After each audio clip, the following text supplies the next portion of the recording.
අයිබෝන් ළමයි. පුතේ ප්‍රශ්න 20කින් ලකුණු 20ක් එකතු කරගන්න පුළුවන් කියලා කිව්වොත් ඔයාලා මොකද හිතන්නේ? හරි ළමයි. අපි හැමෝම දන්නවා විභාග පේපර් එකේ ලේසියෙන්ම ගන්න පුළුවන් ලකුණු 20 තියෙන්නේ ව්‍යුහගත රචනා ප්‍රශ්න 4 හරි ඉතින් පුතේ මේ ව්‍යුහගත රචනා ප්‍රශ්න 4 අහන්නේ අනිවාර්යයෙන්ම ඔයාලට ඉගෙන ගන්න තියෙන ප්‍රැක්ටිකල්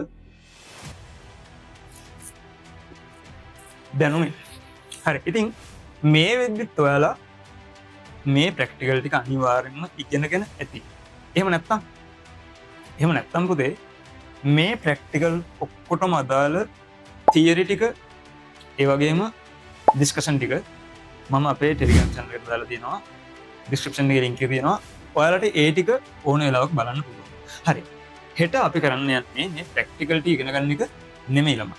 හෙට අපි කරන්න යන්නේ තෝරගත්ත ව්‍යුහගත රචනා ප්‍රශ්න 20ක් සාකච්ඡා කරන එක. හරි ළමයි මේ ටික මම තෝරගෙන තියෙන පුතේ පාස් පේපර්ස් වලින්. ඒ කියන්නේ විභාගයට මේ වෙද්දි ඇවිල්ලා තියෙන ව්‍යුහගත රචනා ප්‍රශ්න වලින්. ඉතින් පුතේ අදාළ ප්‍රශ්න ටික මම ඔයාලට සම්පූර්ණ ටියුට් එකක් විදිහට දෙනවා.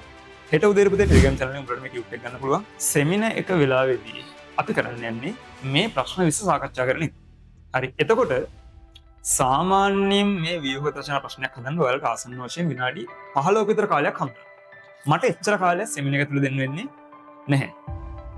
අපි මේ වැඩේ කරන්නේ එහෙමයි. මම පළවෙනි ප්‍රශ්නෙට අදාළ තියරි ටික කෙටියෙන් මතක් කරනවා. ඉතාලම කෙටියෙන් මතක් කරනවා. ඔයාලට ඒ ගාන හදාගන්න පොඩි වෙලාවක් මම ඔයාලට දෙනවා. ඒ වගේම පුතේ ප්‍රශ්නේ සම්පූර්ණයෙන්ම අපි සාකච්ඡා කරමු. හරි ඉතින් ඔබ වගේම මේක ෆුල් නයිට් සෙමිනාර් එක. ඉරිදා හවස 6:00 ඉඳන් පහුදා උදේ 6 වෙනකම් පුතේ මේ වැඩේ පැවැත්වෙනවා. හරි එහෙමනම් මේ ගෙදරින් අරන් යන්න තියෙන ලොක් ටික මොන හේතුවකින් මම මිස් කරගන්න එපා ළමයි. විශේෂයෙන් මේක ගැන මීට වඩා කියන දෙයක් නැහැ. වැඩ කරපළා. අපිට හම්බෙමු. උත්සාහ